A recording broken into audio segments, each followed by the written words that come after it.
These are the companions. These are the people who knew the circumstance of the revelation. Which ayah was revealed in which circumstance. They are the ones who saw the Prophet ﷺ pray. They saw him with their eyes. They saw the Prophet ﷺ fast and make hajj. And so on and so forth. So they lived with Rasulullah ﷺ. They were his companions. They were eyewitnesses to the events. They would sit and learn directly from Rasulullah ﷺ about the deen. So who could know better about Islam than his companions? It is absolutely logical that the people who would know best about this religion are the people who studied from the messenger to whom this religion was revealed. This is from aql. This is from logic. Actually, this is also the main reason why when I first became Muslim, I could never become Shia. I could never have become a Shia.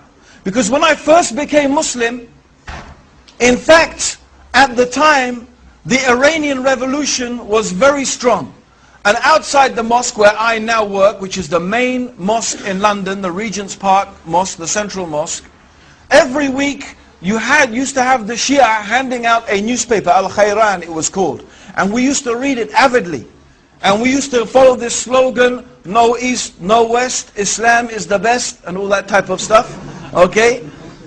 And you know, Khomeini for many people was a big hero, because it seemed as if he had shown to the world that once again we could implement Islam and have an Islamic state as we thought. But so I began to study Shiism and what it was teaching and what it was saying. And the big conflict I came was the attitude of the Shia towards the Sahaba. Now many of you may know, and some of you may not, that the Shia, first of all, they are a very small minority amongst the Muslims. They are only 15%. 85% of Muslims are Sunnis. Walhamdulillah. The Shia only constitute about 15%. So they are a small minority. However, their claim is, amongst the many things that they say, is that the majority of the companions of the Prophet apostatized from Islam after the death of Rasulullah sallallahu alayhi wasallam. Particularly the three taghuts, who they call, a'udhu billah, the three taghuts, Abu Bakr, Umar and Uthman. They call them the three taghuts, which means, taghut means a false god.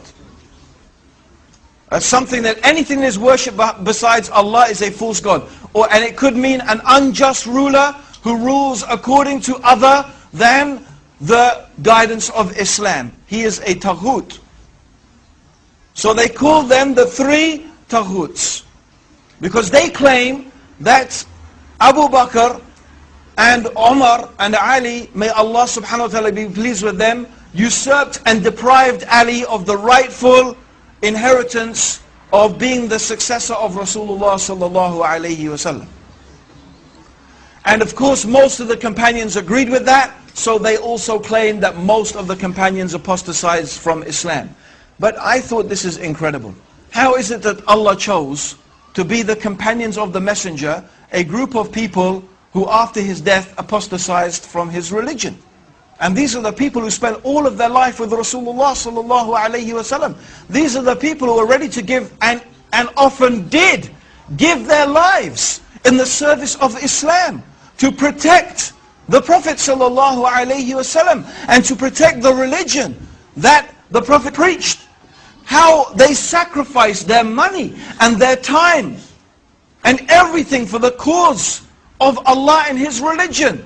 Yet when the messenger dies, they apostatize. It doesn't make any sense. It's illogical. It seems to be a totally irrational proposition. Rather, we believe that the companions are the best of all the human beings after the prophets. And the best of the human beings after the prophets is Abu Bakr. And the best after him is Umar. And the best after him, although there's some disagreement, is it Ali or Uthman, or are they the... But it will seem that the stronger evidence shows us that it is Uthman ibn Affan and then Ali. These are the best. And then after that, we don't make a distinction amongst the companions, but generally also the companions themselves are the best of the human beings after the messengers. This is the status of the Sahaba with us.